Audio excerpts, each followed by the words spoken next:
샬롬, 좋은 아침입니다. 유한 목사입니다. 하나님의 말씀으로 하루를 여는 오늘 다시 시작 다시. 오늘 우리가 만나게 된 말씀은 역대하 10에서 12장까지의 말씀입니다.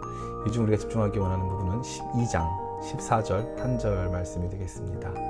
르호보암이 악을 행하였으니 이는 그가 여호와를 구하는 마음을 굳게 하지 아니함이었더라.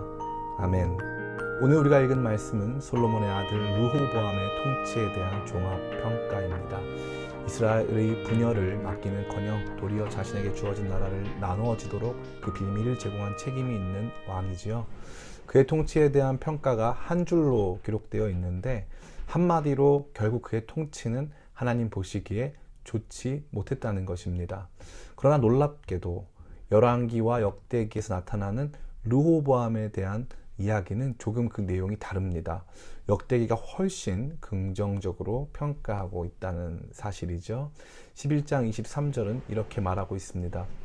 르호보암이 지혜롭게 행하여 그의 모든 아들을 유다와 베냐민의 온 땅 모든 견고한 성읍에 흩어 살게 하고 양식을 후히 주고 아내를 많이 구하여 주었더라. 또 12장 12절은 이렇게 말하고 있습니다.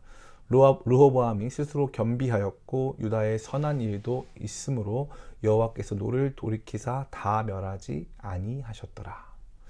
그러니까 역대기에서는 르호보암에 대해서는 조금이나마 후한 평가를 주고 있다는 것입니다. 그러나 그럼에도 불구하고 그에 대한 종합평가는 냉혹합니다. 낙제, 실패였다는 거죠. 하나님의 평가 앞에서 그는 악했다는 결론이 도출된 것입니다. 그렇다면 그가 그렇게 된 이유가 무엇일까요? 본문 말씀은 바로 그가 여호와를 구하는 마음을 굳게 하지 아니하였기 때문이라 설명하고 있습니다. 여기에서 여호와를 구하다라는 것은 히브리어로 나라시라고 하는데 영어로 ask와 유사한 의미를 갖습니다. 즉 여호와 하나님께 질문하고 여호와 하나님을 추구하고 하지 않았다는 것입니다. 이 얼마나 놀랍습니까? 삶 속에서 그나마 선한 일이 조금은 있었지만 그리고 최선을 다한 적도 있지만 궁극적으로 그에 대한 하나님의 판단은 낙제, 탈락이었고 그 이유는 하나님께 묻고 하나님을 구하지 않았다는 것입니다.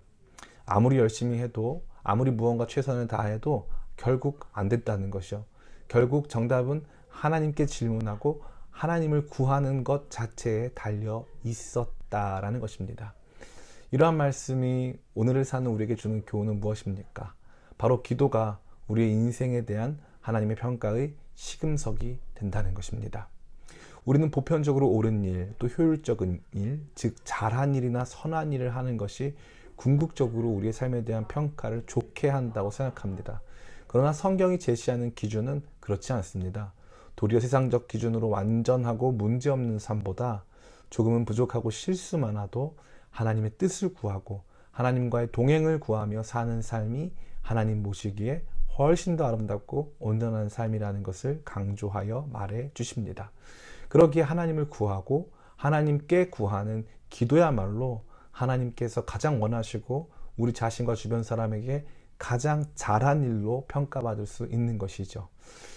새롭게 주어지는 하루하루 하나님 보시기에 아름다운 삶을 살기 원하신다면 우리는 마땅히 기도의 자리로 나아가 하나님께 질문하고 하나님을 요청하고 하나님을 구하는 우리가 되어야 할 것입니다.